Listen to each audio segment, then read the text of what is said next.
It's the dream of millions of people, complete self-sufficiency, to grow all of their own food and never have to take a trip to the grocery store.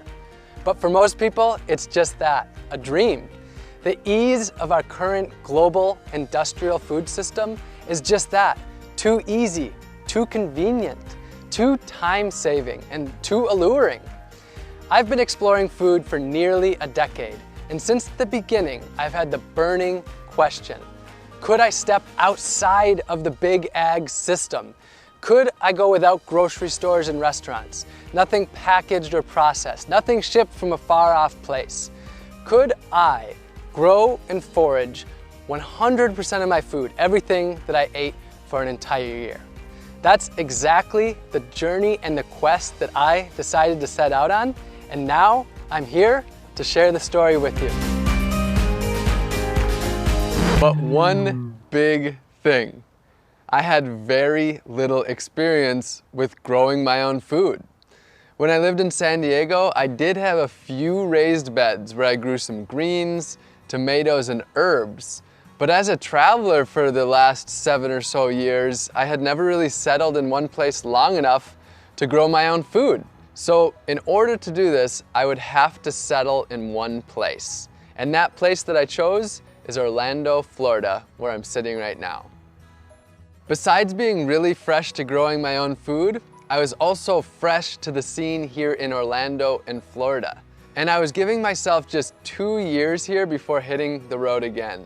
So I had to get planting as soon as I landed here. But I didn't have a garden, I didn't own any land, and I had almost no experience with foraging in the state of Florida. I chose Florida so that I could grow food year-round. And I chose Orlando because I had passed through here a few times and met a great community of permaculturists and people who grow their own food. And specifically, I chose the community of Audubon Park because that's where Orlando Permaculture and my friends at Fleet Farming were based, and there was already a movement here of turning front yards into gardens, so I would have the support I needed in order to do it here. I quickly got to work meeting people in my neighborhood and proposing the idea to them of turning their front lawns into gardens. It really wasn't hard to find takers because it was a pretty sweet deal. Their boring lawn would be turned into a garden, I'd do almost all of the work, cover the costs, and they could eat all the food they liked right from their front yard. In fact, I quickly had a list of lawns longer than I could handle. The transformation was amazingly quick, and within just a few months, I was growing more food than I could eat myself and sharing it with friends in the neighborhood. I ended up creating 6 small plots, all within easy cycling distance of each other. I was just figuring out what I was doing the whole time. I went to local meetups like Orlando Permaculture, volunteered in the garden with Fleet Farming, visited farms and gardens and nurseries, took foraging classes with local foragers like Green Dean, read books by local growers, and watched videos online and more. For a place to live, I built a simple tiny house homestead in the backyard of a community member that I met. And in exchange for using their space, I turned their monoculture of grass into an at-home supermarket. Starting from scratch, it took me 10 months to be comfortable and ready to begin my year. November 11th, 2018 would be my first day. It was now time to eat 100% from my gardens and food that I would forage. Now, when I say 100%, I truly mean it.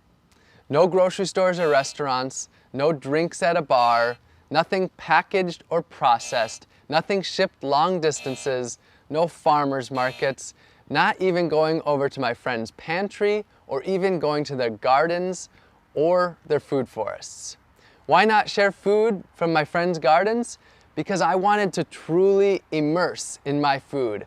I wanted to have to literally figure out how to grow every single food or ingredient that I needed, or how to source it from nature.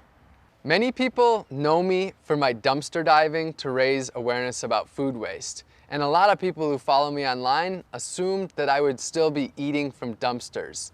But nope, no food from dumpster diving at all. I had already proved to myself that I could live off of the waste of our globalized food system. Now it was time to see if I could step away from that completely. That included everything that I put in my body, even supplements, vitamins, and medicines. Now you'd think on day one that maybe I'd have eaten a lot of 100% homegrown and foraged meals, but to be honest, my first meal on day one was my first 100% homegrown and foraged meal of my entire life. It was day one and I was in the deep end. But I had laid the foundation that I needed. My gardens scattered across the neighborhood were full of food, and I had scouted out food both in the city and the countryside to forage.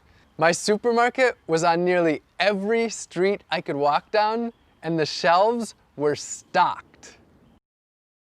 Over the last 365 days, I grew and harvested over 100 different foods from my gardens and foraged over 200 different foods from nature. That's a new species for almost every single day of the year. I grew a dozen different greens packed with nutrients: moringa, katuk, chaya, purslane, collards, kale, and perennial spinaches, just to name a few. I grew sweet potatoes, cassava, and yams for my main caloric needs, pigeon peas and southern peas for protein, delicious fruits like papayas and bananas, Seminole pumpkins, carrots, eggplants, just to name a few vegetables, and garlic, onion, peppers, and many herbs to add flavor and nutrition to all of my meals. And I raised bees for honey to satisfy my sweet tooth, which, believe me, I do have quite the sweet tooth. All of the bees that I stewarded were rescued with my friend Dennis the Bee Guy from locations where people didn't want them living, such as in the side of their homes. I harvested giant wild yams from the woods, picked coconuts to make coconut milk, butter, and coconut curries, foraged from fruit trees in the wild, growing in public parks, and in the city with the bounty of fruit falling onto the sidewalks. And of course, wild bananas too. I caught fish from the oceans, lakes, and rivers, and even harvested deer that had been hit by cars during my visit to Wisconsin. I harvested over 20 species of mushrooms in the woods, picked nutritious plants that people call weeds that they walk by unknowingly or even constantly battle with in their yards and gardens. My caffeine came from the native Yaupon holly tree that I made a tea from, and I even harvested my own sea salt from the ocean by collecting the water, boiling it down in a pot until I was left with just the sea salt for my meals. I grew and foraged all of my own medicine and vitamins too. I grew fresh turmeric and ginger in my gardens, foraged elderberries from the wild. I harvested reishi mushrooms and herbal teas, and grew moringa, also known as the vitamin tree, to make an easy to travel with multivitamin powder. But most importantly, my food was my medicine. It's a different way of thinking for most people, but even the weeds that grow just outside of our doorstep are some of the most nutritionally and medicinally dense plants on Earth. For the last year, nature has been my garden, my pantry, and my pharmacy. With the seasons, my foods varied greatly. I cooked up dozens of different healthy meals, fermented foods like sauerkraut with my homegrown cabbage and herbs, and fermented delicious beverages like honey wine and ginger beer, and whipped up delicious desserts and ate the healthiest food of my entire life. This was food that I could feel truly good about eating. It was all local, all natural, and all organic. I made it through the entire year without using a single pesticide. Now sure, I had my problems with pests, like when the cucumber worms decided to attack my Seminole pumpkins. But when I was growing over 100 different foods, if the pests were attacking 4 or 5 of them, I still had 95 other foods that I could eat. Just as importantly though, I chose to grow the plants that thrive in this environment. When I started, I didn't walk down the aisles of the grocery store and ask which foods that I liked the most. Instead, I talked to local farmers and gardeners and my permaculturist friends and asked them what foods grow so ridiculously well and so ridiculously abundantly that I could hardly screw it up. And those are the plants that I chose to focus on, and that's one of the main things that got me through this year. This was without a doubt one of the most challenging things that I've ever done. A year is a really long time, and I had my highs and my lows. There were times when I felt my absolute best, and there were times when I just didn't know if I could go on. Generally, I did get enough food.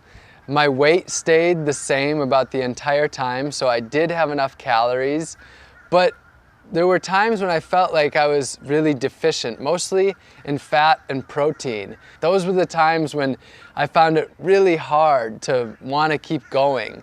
And there was the social aspect. I was on my own a lot of the times, not able to join other people for their meals, and sort of isolated, not being able to go to restaurants or eat with friends and family. Overall, with all the ups and downs, the year went about as well as I could have possibly hoped. I maintained my body weight throughout the year, and I never got sick once. And I really attribute that to my food being my medicine. I think that nature is able to provide for our basic needs, and I trusted Earth. I trusted nature. Now, I want to say though, that this project, it wasn't really about my health. It wasn't about a diet. And I don't believe that this is the diet for 7 billion people. I don't actually think there is one diet for the 7 billion people. I think we live on a diverse world where we have diverse cultures and people need to do things in a very different way. So I'm not trying to represent a diet for everyone or anything like that. This was just my own personal quest to see if I could step away from Big Ag, step away from what I see as a broken food system, and instead grow and forage 100% of my own food for an entire year. This project wasn't just about growing and foraging all of my own food though. It was about empowering others to grow their own food, to take back power from Big Ag, and ultimately to take back their health and grow their communities. So during this time, I started a few community initiatives. We built 15 gardens for the people, planted over 200 community fruit trees, and sent out over 5,000 free seed packs to help others grow their own organic, healthy food. And I taught dozens of free gardening classes in my gardens to the people in my community. I'll be honest though, I do have an agenda. I want you to question your food. Where did it come from? How was it grown? How did it get to you? And what was the impact that it had on the earth, other species, and the humans that grow that food? And if you don't like the answers that you find, I want to empower you to change them. The good news though is that you don't have to grow and forage all of your food. The solutions are there in your community. You can grow a little bit of your own food, maybe an herb garden on your windowsill, or some pots of tomatoes and basil on your balcony, or a raised bed in your front yard. And if you don't have any space at all, you can join a community garden. You can source your food locally and purchase from local farmers and gardeners. The farmers market is a great place to start. You can buy whole foods and cook more, rather than packaged processed foods that leave trash behind. And you can work with your community to make healthy foods for people in need, grow a garden for your elderly neighbor, or start a grassroots organization to harvest the fruit trees in your community to distribute it to others. And this doesn't need to be a lonely journey. For most of us, food is at the center of our lives, and we can do this together in our communities. My year is over, but my journey of food has just begun. A book is in the works, and 100% of my proceeds will be donated to organizations working on the food solutions. And I'll be here online sharing inspiration and education on how you can get involved in gaining food freedom.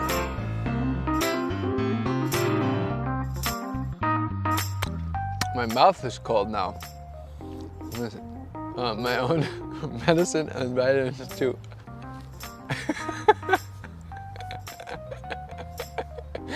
All right, make note of that.